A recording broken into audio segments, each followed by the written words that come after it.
శ్రీనివాస మంగాపురం శ్రీ కళ్యాణ వెంకటేశ్వర స్వామివారి ఆలయంలో గురువారం పుష్పయాగ మహోత్సవం వైభవంగా జరిగింది. ఈ సందర్భంగా గురువారం ఉదయం 7 గంటల నుండి 10 గంటల వరకు యాగశాలలో వైదిక కార్యక్రమాలు నిర్వహించారు. ఉదయం 10 గంటల నుండి 11 గంటల వరకు శ్రీదేవి భూదేవి సమేత శ్రీ కళ్యాణ వెంకటేశ్వర స్వామివారి ఉత్సవాలకు శ్రవణ తిరుమంజనం నిర్వహించారు. ఇందులో పాలు, పెరుగు, తేనె, కొబ్బరి నీళ్లు, పసుపు, చందనంతో అభిషేకం చేశారు. మధ్యాహ్నం 2 గంటల నుండి 4 గంటల వరకు పుష్పయాగం కనుల పండుగగా నిర్వహించారు. 12 రకాల పుష్పాలు, 6 రకాల ఆకులతో స్వామివారికి పుష్పయాగాన్ని నిర్వహించారు.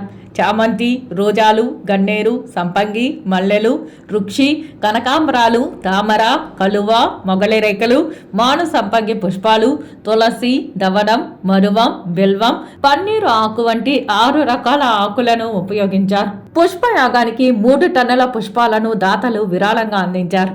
తమిళనాడు, కర్ణాటక, ఆంధ్రప్రదేశ్, తెలంగాణ రాష్ట్రాల నుండి పుష్పాలు విరాళంగా అందాయి.